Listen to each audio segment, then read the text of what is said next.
চালচলনের নির্লিপ্ততায় নিজ ভূমে কিংবা পরভূমে গোটা ক্রিকেট বিশ্বে সাড়া জাগিয়েছিলেন।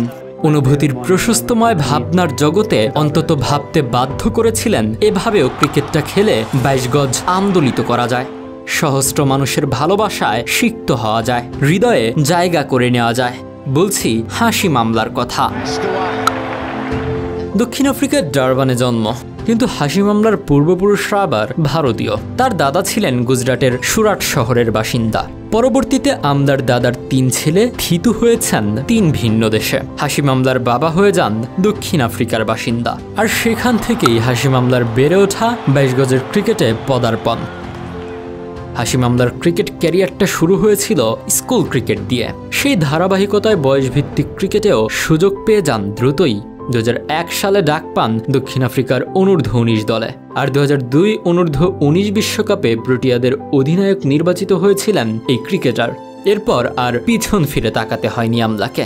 ঘরোয়া ক্রিকেটে দুর্দান্ত পারফরম্যান্সের সুবাদে ডাক পান জাতীয় দলেও। ভারতের বিপক্ষে সিরিজে তার টেস্ট অভিষেক হয়, কিন্তু শুরুটাই হলো ফ্যাকাশে। অভিষেকটা রাঙাতে পারলেন না হাশিম আমলা। অভিষেক টেস্টে তো ব্যর্থ হলেনই, পরপর 3 টেস্ট ধরে রানের দেখা পেলেন না। তাই দল থেকে ছিটকে গেলেন অভিষেকের রেশ না ফুরোতেই।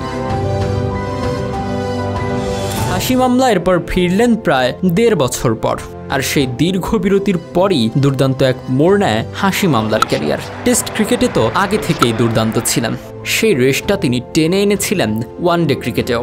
ম্যাচের পর ম্যাচ রান করে গিয়েছেন, 3 অঙ্কের ম্যাজিক্যাল ফিগারকে নিজের অভ্যাস বানিয়ে ফেলেছিলেন। ওয়ানডে ক্রিকেট ইতিহাসে দ্রুততম ব্যাটার হিসেবে 2000, 3000, 4000, 5000, 6000 আর 7000 রানের মাইল ফলক করার রেকর্ড করেছিলেন। তাতে করে নিজেকে একদম ধরাছোঁয়ার বাইরে নিয়ে গিয়েছিলেন এই প্রোটিয়া ক্রিকেটার। এমনকি রান কিংবা সেঞ্চুরি সবকিছুতেই একটা সময় পর্যন্ত বিরাট কোহলিকে টেক্কা দিচ্ছিলেন তিনি। কোনো সময় আবার বিরাটকেও ছাপিয়ে গিয়েছিলেন। 2010 সাল থেকে অবসরের আগ পর্যন্ত সর্বোচ্চ রান সংগ্রাহকদের তালিকায় তিনি ছিলেন দ্বিতীয়। তার উপরে ছিলেন শুধুই কোহলি। তবে কোহলি আমলার চেয়ে সে সময়ে রানে এগিয়ে ছিলেন ম্যাচ বেশি খেলার কল্যাণে। ওয়ানডেতে নিজের এমন দাপটে ফর্মের কারণে যে টেস্টে আবার ম্লান হয়ে গিয়েছিলেন, এমনটি একটুও হয়নি আমলার বেলায়। বরং 2 ফরম্যাটেই সমান তালে রান করতেন। এর মাঝে টেস্টে তিনি একটি 100ও মেরেছিলেন। দক্ষিণ আফ্রিকার হয়ে সেটি একমাত্র ট্রিপল সেঞ্চুরির ঘটনা।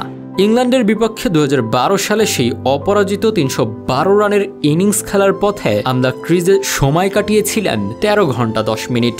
এছাড়াও গোটা ক্যারিয়ারে আরও শত শত রেকর্ড করেছেন এই ক্রিকেটার। যেমন ক্যারিয়ার তিনি রেখে গিয়েছেন, তেমনটা করেই অনেক ক্রিকেটার অনেক খ্যাতি পেয়েছেন। ঠিক তেমন খ্যাতি হয়তো হাশিম আমলা পাননি, কিন্তু ঠিকই ক্রিকেট ইতিহাসে একটা নিজস্বতার ছাপ রেখে গেছেন তিনি। ক্রিকেট ইতিহাসে হাশিম আমলার নাম মানেই যে কোনো রকম ভ্রু না কুঁচকে নির্দ্বিধায় সমস্বরে আদর্শ এক মানুষ কিংবা ক্রিকেটারের বেঞ্চমার্ক হিসেবে তাকে বসিয়ে দেওয়া যায়।